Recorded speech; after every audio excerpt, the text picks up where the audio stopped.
Every time you pull onto a forecourt, there are rules sitting quietly in the background that most drivers have never actually read. And this year, several of them have started being enforced properly for the first time. Let's get into exactly what's changed at the pump, what's been law for years without anyone noticing, and where the genuinely serious fines are hiding. Start with the change that's actually brand new, because this one has real teeth behind it now. Since the 2nd of February this year, every single petrol station in the UK, whether it's an independent one-pump garage or part of a massive supermarket chain, has been legally required to report any change in fuel price to a central government database within 30 minutes of that change happening. It's called the Fuel Finder scheme, and it feeds live pricing data into comparison apps and the gov.uk website itself, so you can actually see which forecourt near you is genuinely cheapest before you drive there. For the first 3 months, the Competition and Markets Authority focused on helping stations get compliant rather than punishing anyone. That grace period ended on the 1st of May, and enforcement is now real. Stations that fail to report can face fines running up to 5% of their daily worldwide turnover, and at the time of writing, over 1,600 UK forecourts were still found to be in breach, either not registered at all or sitting on stale pricing data. Now, I want to be upfront with you here because this is where a lot of videos on this topic get sloppy. That fine is aimed at the petrol station operators, not at you as a driver. But here's why it still matters directly to your wallet. If the price on the board doesn't match what's showing on a comparison app or on Fuel Finder itself, that's a red flag the station might be gaming the system, and the government's own guidance actually invites members of the public to report exactly that kind of mismatch. The Competition and Markets Authority treats those reports as genuine intelligence for enforcement action. So if you've ever driven somewhere expecting a price you saw online and been quoted something higher at the pump, you're not imagining it, and you're now entitled to actually do something about it, rather than just grumbling and paying anyway. Let's move to the rules that genuinely can land you, the driver, with a fine, starting with the one almost nobody realizes still applies the moment they're at the pump. Using your phone on a forecourt. The instinct is to think a petrol station is private property, so the normal driving laws about handheld phones surely don't apply there. They do. A forecourt is legally treated as a public place, and if your vehicle is still moving, even just inching forward in a queue to reach a free pump, using a handheld phone carries exactly the same penalty as doing it on the open road. 6 points and a £200 fine, and if you passed your test within the last 2 years, that's an automatic license revocation, no court date required. The moment that actually catches people out isn't dramatic, it's mundane. Rolling forward a few meters to clear space for the next car while glancing at a message. That's enough. The rule everyone gets right is not using your phone while actually holding the nozzle. The rule people miss is that the vehicle needs to be properly stopped, handbrake on, engine off, before a phone comes anywhere near your hand. While we're talking about phones specifically at the pump itself, there's a slightly different reason the fuel industry asks you to put it away entirely near the nozzle, and it's less about driving law and more about basic physics. Industry guidance is genuinely honest about this one. Research hasn't actually found solid evidence of phones causing forecourt fires, but the areas immediately around a fuel dispenser and filler point are still classed as hazardous zones, where flammable vapor can build up, and phones simply aren't certified safe devices for that environment. It's less about your phone sparking an explosion, and more about it being one more distraction in an area full of moving vehicles and pedestrians, which is exactly the combination that causes actual forecourt accidents. Now on to engine idling, because this is a rule that's technically existed since 2002, but is being enforced far more aggressively by local councils this year than it ever used to be. Rule 123 of the Highway Code is blunt about it. You must not leave your engine running unnecessarily while stationary on a public road, and that includes queuing on a forecourt or sitting at a pump. The baseline national fine is £20, doubling to £40 if unpaid, but that's just the floor. A growing number of councils have introduced their own stricter penalty charge notices layered on top, with some areas now reaching as high as £110 for repeat offenders. London boroughs led the way here, but Nottingham, Norwich, Reading, and a steadily growing list of towns have all adopted their own on-the-spot penalties this year. If an enforcement officer asks you to switch off, do it immediately, because compliance in that moment is what keeps you at zero rather than triggering the fine at all. Here's a detail almost nobody knows about idling that connects directly to forecourts specifically.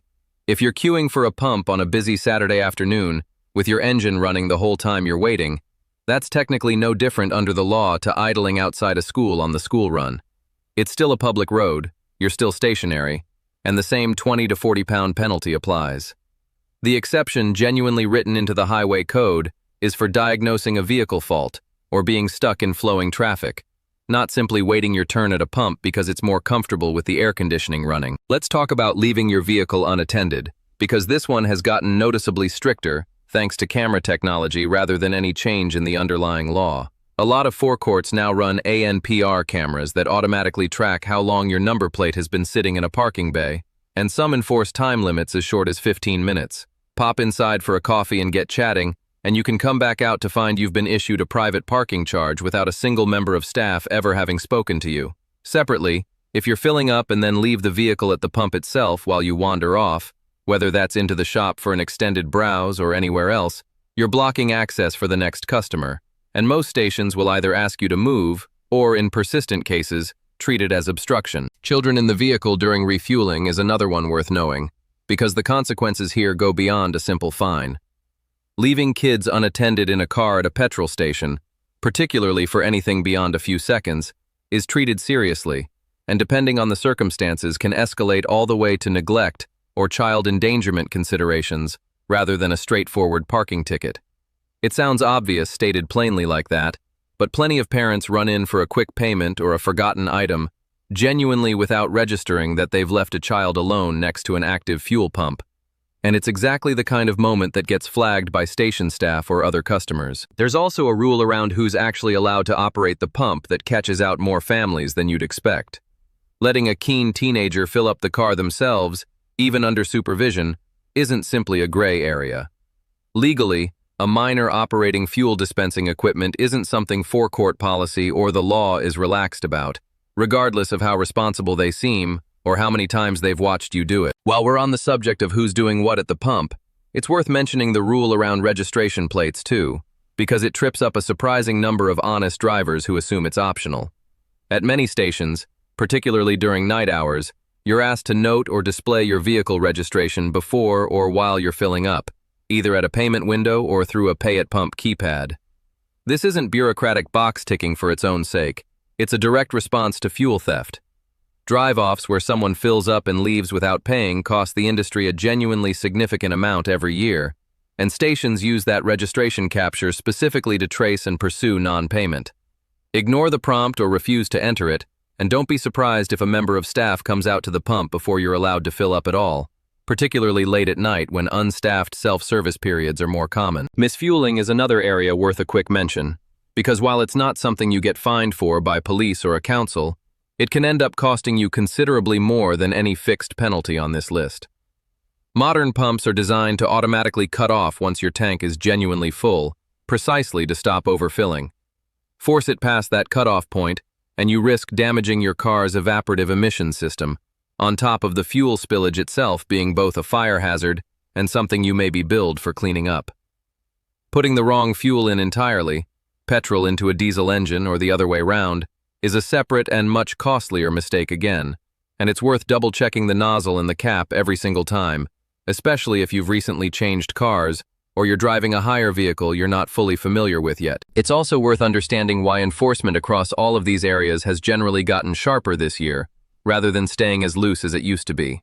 A lot of it comes down to the same theme we keep seeing across UK driving law more broadly. Cameras and automated systems doing the noticing that used to require a person physically present. ANPR tracking unattended vehicles, ANPR feeding into wider DVLA and insurance data links, and comparison apps now surfacing pricing discrepancies that used to be invisible unless you happen to drive past two stations on the same day. None of the underlying rules changed dramatically overnight. What changed is how much harder it's become to simply not get noticed. Now for the figure that's actually in the headline of this video, because it deserves proper context rather than just being thrown at you as a scare number. The government is currently consulting on new powers that would let authorities fine drivers between £1,000 and an unlimited amount, decided by a magistrate's court, for using a vehicle on the road that's been modified or poorly maintained in a way that means its emissions control system no longer meets the standard it was originally approved to. This is aimed squarely at tampered exhaust systems, disabled particulate filters, and similar modifications that push real-world pollution well above what the vehicle was certified for when new. I want to be completely straight with you on the timeline here, because it's easy to make this sound more urgent than it currently is. This consultation runs until the 6th of September this year, and the government hasn't given any timetable yet for publishing responses, let alone bringing it into force. It is not law today, and it is not something that begins tomorrow. But the direction is clear enough that if you've ever had exhaust or emissions work done by someone other than a manufacturer-approved garage, it's worth checking exactly what was changed, because a genuinely modified emissions system is the specific target this proposal is built around. So let's pull all of this together into something you can actually act on rather than just worry about. The Fuel Finder pricing scheme is real, and enforcement is properly live as of the 1st of May. So if a price on the board doesn't match what an app told you, you're entitled to query it or report it, rather than assume the discrepancy is just how things are.